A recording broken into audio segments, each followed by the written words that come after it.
नमस्कार, आप देख रहे हैं खगड़िया चैनल। आज के इस बुलेटिन में खगड़िया की 3 बड़ी खबरें। खगड़िया में गरीबी और आर्थिक तंगी से जुड़ी दर्दनाक घटना।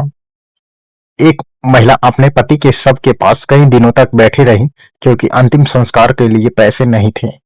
स्थानीय लोगों की आर्थिक मदद से अंतिम संस्कार कराया गया। दूसरी बड़ी खबर, निगरानी विभाग की बड़ी कार्रवाई। अलौली मनरेगा के प्रोग्राम ऑफिसर और सहायक अकाउंटेंट को 45,000 रिश्वत लेते रंगे हाथ किया गया गिरफ्तार। तीसरी बड़ी खबर, डीसीएलआर कार्यालय में पदस्थापित अमीन बरखा रानी का शव उनके आवास में मिला। पुलिस और फॉरेंसिक टीम मामले की जांच कर रही है। अब खबर विस्तार से। खगड़िया में एक ब्राह्मण महिला अपने पति के शव के पास 3 दिनों तक बैठी रही क्योंकि उसके पास अंतिम संस्कार के लिए पैसे नहीं थे। ना कोई मदद को आया।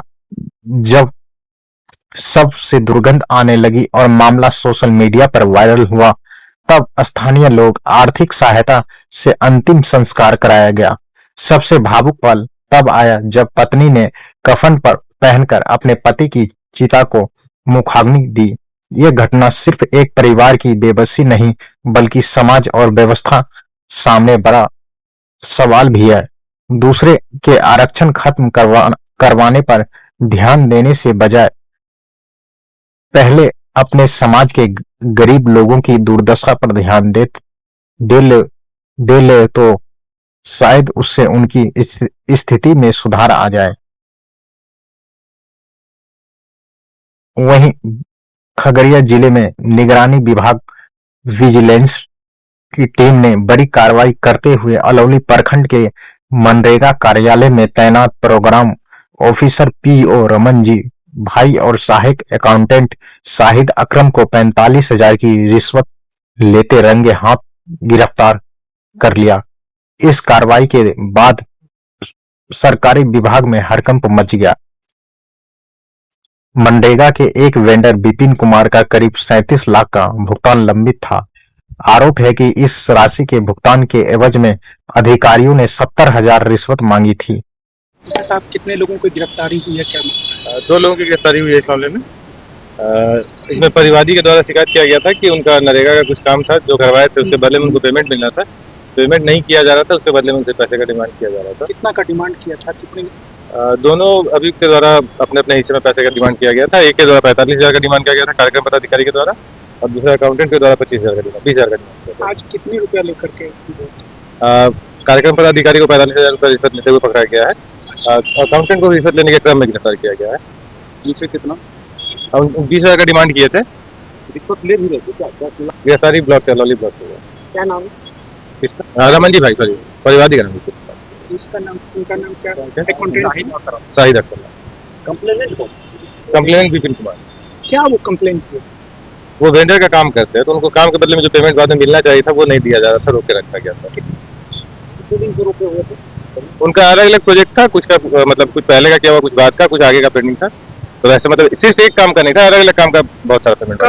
वहीं तीसरी बड़ी खबर, जिले के गोगरी स्थित डीसीएलआर कार्यालय में प्रतिनियुक्त 25 वर्षीय महिला अमीन बरखा रानी का शव उनके किराए के कमरे में फंदे से लटका हुआ मिला। डीसीएलआर मुख्य रूप से कटिहार जिले के रहने वाली थी। इस घटना के बाद जिला में सनसनी फैल गई है। घटना की सूचना मिलते ही स्थानीय खगड़िया पुलिस और एफएसएल फॉरेंसिक साइंस लैब की टीम मौके पर पहुंची और जांच शुरू कर दी। पुलिस ने शव को कब्जे में लेकर पोस्टमार्टम के लिए भेज दिए हैं। फिलहाल घटना के कारणों का पता नहीं चल सका है।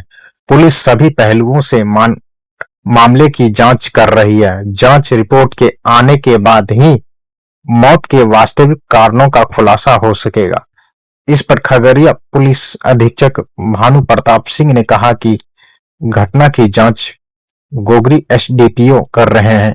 पूरे मामले पर क्या कुछ कह रहे हैं खगड़िया एसपी भानु प्रताप सिंह, सुनिए।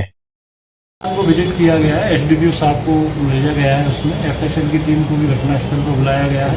प्रथम दृष्टया तभी कुछ भी चीज़ें कह पाना तभी संभव है जब बॉडी की पोस्टमार्टम की रिपोर्ट पुलिस को मिल जाएगी, एफएसएल की रिपोर्ट मिल जाएगी और अन्य जो भी सुसंगत जो भी इलेक्ट्रॉनिक एविडेंस हैं या जो अन्य तरह के जो टेक्निकल एविडेंस हैं विशेषकर सीडीआर है, तब उसके बाद ही निष्कर्ष निकाला जाएगा। प्रथम दृष्टया आत्महत्या का मामला पुलिस को लग रहा है, लेकिन अंतिम निष्कर्ष जैसा मैंने बताया तभी निकाला जाएगा जब सारी रिपोर्ट्स पुलिस को मिल जाएगी और जो इन्वेस्टिगेशन होगी उसमें जो गवाहों के बयान हैं वो सारे उसमें आपस में मैच खाएंगे। नोट्स वगैरह भी मिले हैं वहाँ से? अभी सीज किया गया है घटनास्थल को, क्या क्या सीजर में वहाँ से मिलेगा वो देखा जाएगा, एसडीपीओ साहब को इसमें लगाया जाएगा।